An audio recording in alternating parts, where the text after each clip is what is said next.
हमारे वृंदावन में ब्रज की एक घटना है। आप 84 कोस की यात्रा में ध्रुवटीला गए, महुली गांव ध्रुवटीला। ध्रुवटीला में श्री निम्बार्क परंपरा के एक सिद्ध संत विराजते थे, श्री स्वामी भट्ट देवाचार्य जी महाराज, निम्बार्क संप्रदाय के आचार्य चरण, जिनकी वाणी जुगल शतक के नाम से प्रसिद्ध है।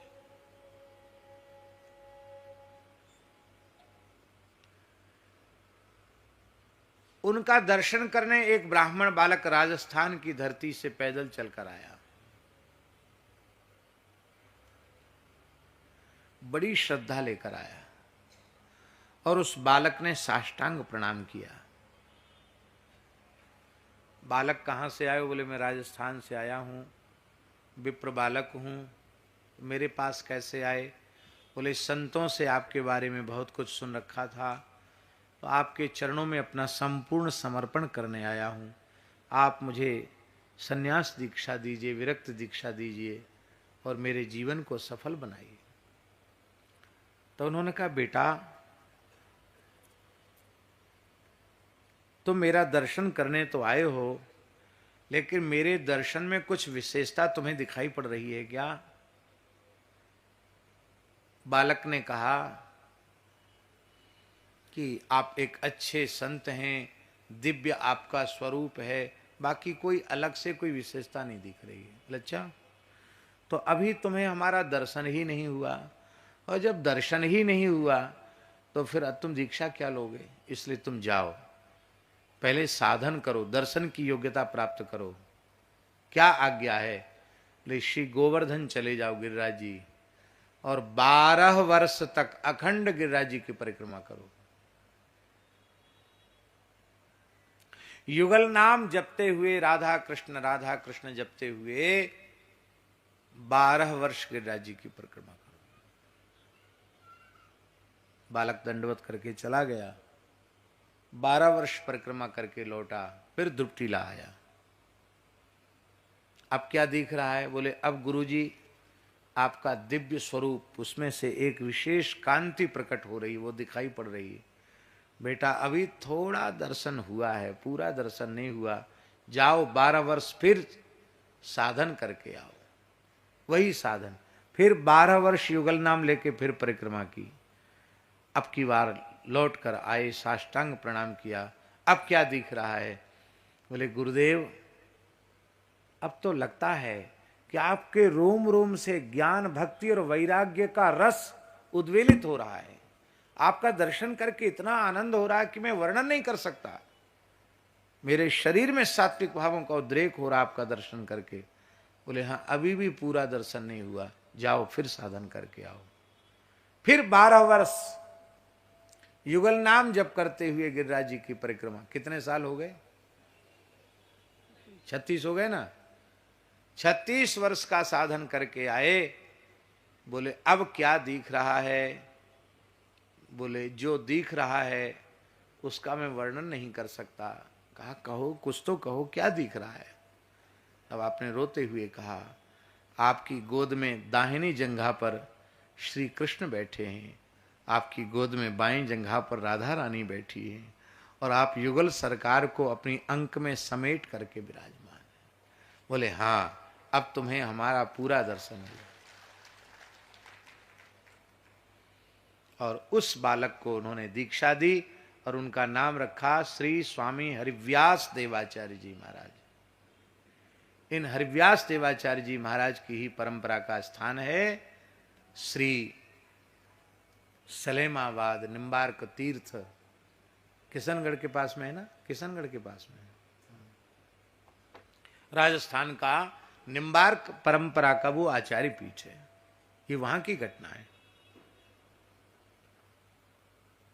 झाली रानी का नाम सुना है आपने? चित्तौड़ की महारानी झाली, जो मीरा जी की सास, ददिया सास लगती थी। झाली रानी मीरा जी की ददिया सास लगती थी। बड़ी साधिका थी उच्च कोटि की। उसने निश्चय किया कि शास्त्रों में गुरु की बहुत बड़ी महिमा है, मैं गुरु की खोज करूं और पूरे भारतवर्ष के तीर्थों की यात्रा की। उसका संकल्प था, जिस संत सदगुरु की गोद में मुझे मेरे इष्ट श्री रघुनाथ जी का दर्शन हो जाएगा, मैं उसी के चरणों में अपना समर्पण करूंगी। और वो अनेक जगहों पर गई, पर उसे दर्शन नहीं हुआ। अंत में काशी से भी निराश होकर आ रही थी। कुछ संतों ने कहा, यहाँ एक रैदास नाम के संत हैं, जिनका जन्म तो चर्मकार कुल में हुआ है, पर वो श्री रामानंदाचार्य भगवान के शिष्य हैं, उच्च कोटि के संत हैं, भक्त हैं, उनका दर्शन करो, हो सकता है तुम्हारी अभिलाषा वहां जाकर पूर्ण हो। झाली रानी के साथ राजस्थान से पुरोहित आए थे, पंडित आए थे, सब मना करने लगे, अरे वो कोई ब्राह्मण है, वो निम्न जाति का है, वहाँ क्या जाना, ऐसे राजा लोग चाहे जहाँ नहीं जाते हैं, आप तो चित्तौड़ की महारानी हैं, आप ऐसे कैसे चली जाएंगी। और रानी नहीं मानी और वहाँ गई तो देखा नीम के वृक्ष के नीचे संत रैदास जी बैठे हैं और भगवान के पद गा रहे हैं। उनके नेत्रों से अश्रु प्रवाह चल रहा है, उन्हें शरीर का होश नहीं है, संसार का होश नहीं है। इस दशा को देखकर रानी समझ गई कि ये कोई सामान्य महापुरुष नहीं है। श्रद्धा से जैसे ही प्रणाम किया और भावपूर्वक उनका दर्शन किया झाली रानी ने, तो क्रीट मुकुटधारी रघुनाथ जी रैदास जी की गोद में बैठे थे। रानी ने कहा, मेरा निश्चय पूरा हुआ, मैं यहीं शरणागति ग्रहण करूंगी। और हठपूर्वक रानी ने रैदास जी को अपने गुरु के रूप में स्वीकार किया। और भक्तमाल में विस्तृत चरित्र नाभाजी ने लिखा है, महाराज झाली रानी ने चित्तौड़ में रैदास जी को बुलाकर विशेष सम्मान किया और वो रैदास जी महाराज उन्हीं को गुरु रूप में, नन्ही सी बालिका मीरा ने उन्हीं को अपने गुरु रूप में स्वीकार किया। और इस बात को मीरा जी ने अपने कई वाणी में, कई स्थलों में मीरा जी ने स्वीकार किया है कि हमारे गुरु श्री रैदास जी हैं। जय जय श्री राधे।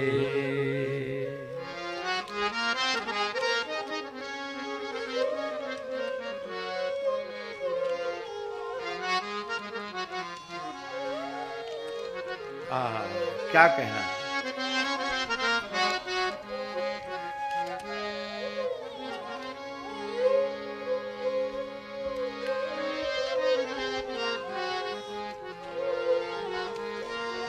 मीरा जी के अनेक स्थलों पर इस प्रकार के उद्गार हैं, जिसमें मीरा जी ने स्पष्ट रूप से स्वीकार किया है कि संत रैदास जी को ही मैंने अपने गुरु रूप में वर्ण किया है, गुरु रूप में स्वीकार किया है। आहा, मीरा जी की वाणी का अंश। मीरा मेरे संत हैं, मीरा मेरे संत हैं, मैं संतन की दास, चेतन संता सेन थे, दी सतगुरु रैदास। मीरा सतगुरु की करे, मीरा सतगुरु की करे वंदना, आस चित चेतन आत्म महा, धन्य भगत रैदास। नाही में पीहर, अलग अलग वाणी के अंश हैं। नाही में पीहर सासरे, नहीं पिया के पास, मीरा को गोविंद मिले गुरु मिले रैदास। गुरु मिलिया रैदास जी, दीन ही ज्ञान की गुटकी। रैदास संत मिले मुझ। हाँ, एक अंश गुरु मिलिया रैदास जी, दीनी ज्ञान की गुटकी।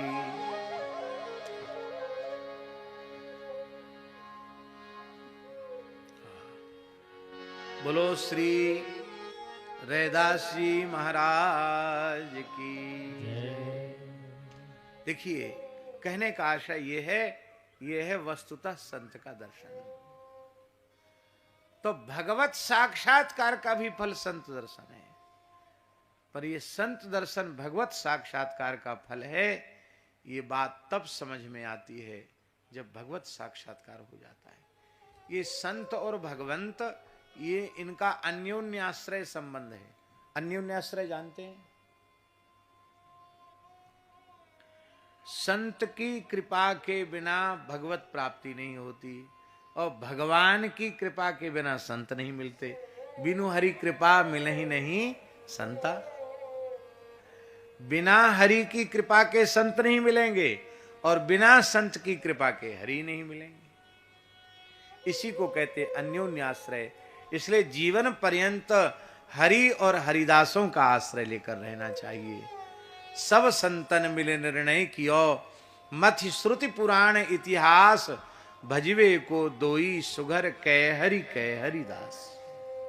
हरि और हरिदास।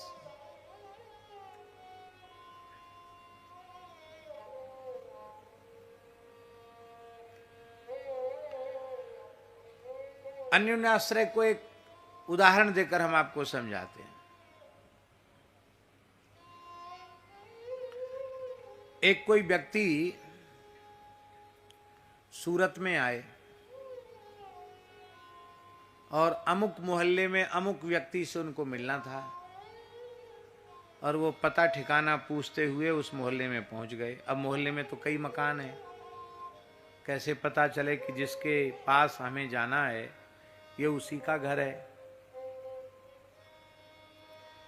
तो एक व्यक्ति से पूछा कि हम अमुक व्यक्ति के घर जाना चाहते हैं, इसी सूरत महानगर में उनका घर है, कौन सा घर है? तो उस व्यक्ति ने कहा कि वो घर दिख रहा है। बोला हाँ दिख रहा है। उसके द्वार पर एक स्त्री खड़ी दिख रही है। बोला हाँ दिख रही है। तो बस तुम इतना ही समझ लो,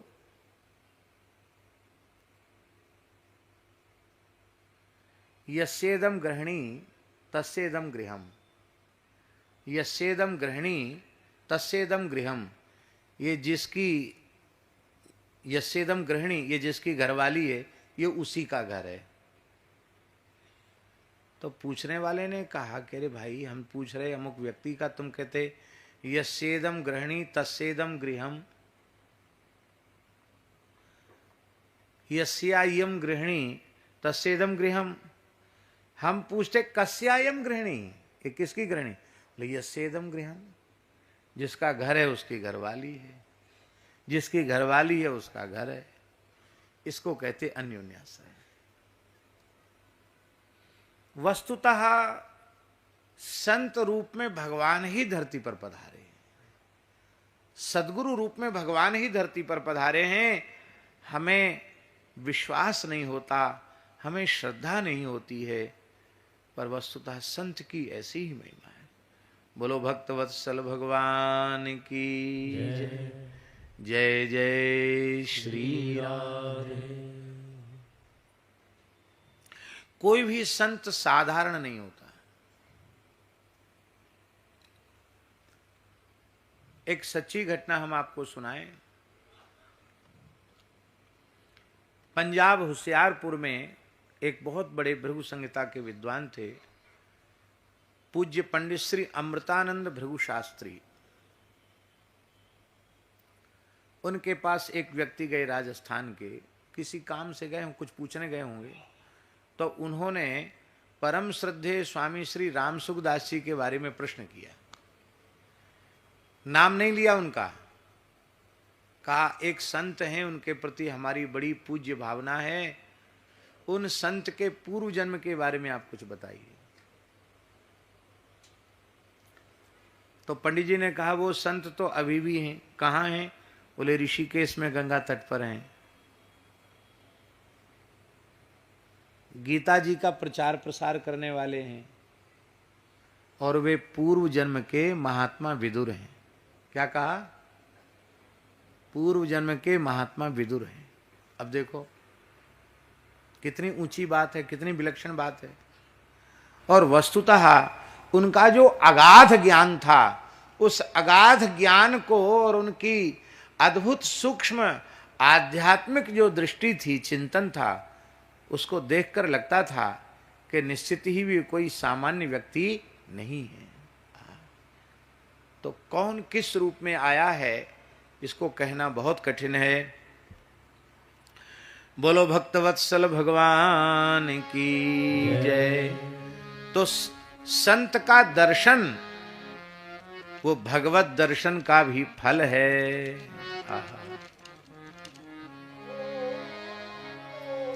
अब काली नाग को होश आ गया। काली नाग ने भगवान की स्तुति आरंभ की। बड़ी प्यारी स्तुति है। यद्यपि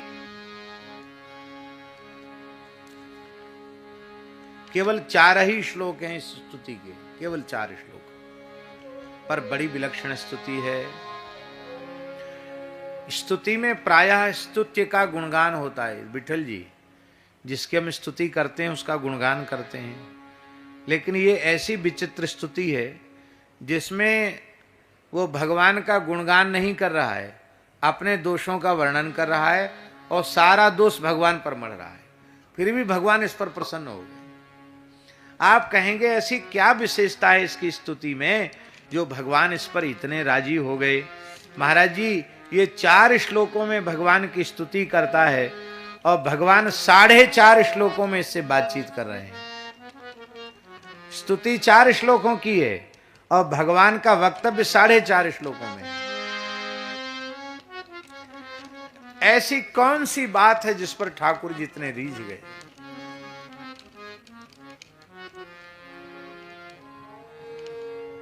न जाने कौन से गुण पर दयानिधि रीझ जाते हैं। कौन सा गुण था ये? काली नाग का सबसे बड़ा गुण है कि उसने भगवान के सामने कोई छल कपट नहीं रखा, अपने आप को खोल कर रख दिया भगवान के सामने। यही भगवान को प्रिय है। निर्मल मन जन सो मोही पावा, मोही कपट छल छिद्र न भावा। ये इसकी सबसे बड़ी विशेषता है। इसकी वाणी में कहीं कपट छल छिद्र नहीं है। हम लोग बनावटीपन नहीं छोड़ पाते, ना भगवान के सामने बनावटीपन छोड़ें, ना संत के सामने बनावटीपन छोड़ें। संसार के सामने तो बनावटीपन रहता ही है, हरि गुरु संतों के सामने भी हम बनावटीपन ही प्रदर्शित करते हैं, असलियत उनके सामने नहीं रखते हैं। हम जैसे हैं नहीं वैसा अपने आप को उनके सामने प्रमाणित करते हैं। अरे भाई ठाकुर जी से कुछ छिपा हुआ है क्या? जब छिपा हुआ नहीं है तो आप कैसे प्रमाणित करोगे?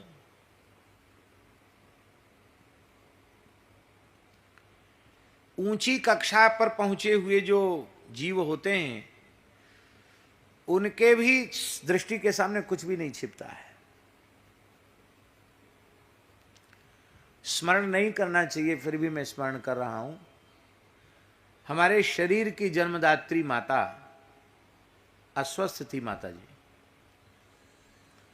तो एक नर्स और एक डॉक्टर उनकी चिकित्सा करने आते थे। वृंदावन में ही निवास करती थी वो।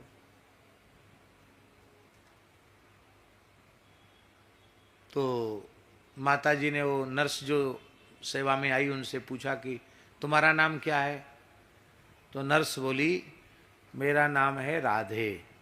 क्या नाम है? राधे। अब देखो, बहुत ध्यान से सुने, बहुत सामान्य सी बात है लेकिन उसमें संदेश बहुत गहरा है। तो माताजी ने कहा कि तुम झूठ क्यों बोलती हो? तुम्हारी लड़की का नाम है राधे, तुम्हारा नाम तो ममता है, तुम झूठ क्यों बोलती हो? उसे बड़ा आश्चर्य हुआ कि मैं पहली बार आई हूं, किसी से मेरी बातचीत भी नहीं हुई, मैं सबको अपना नाम राधे बताती हूं, इनको कैसे पता चल गया ममता नाम मेरा है? तो उन्होंने सोचा शायद पिताजी को बता दिया हो मैंने। पिताजी से पूछा, बोले नहीं, तुमसे तो बात ही नहीं हमारी हुई। तो किसी को बताया नहीं, इनको कैसे पता चल गया? तो उसने माताजी से कहा कि माताजी, मैं इसलिए अपना नाम राधे बताती हूँ कि मरीज बार बार नाम लेके बुलाते ना नर्स को, तो राधे राधे बोले तो कम से कम भजन हो जाएगा। तो इसलिए मेरा अभ्यास है, मैं मरीजों को अपना नाम राधे ही बताती हूँ।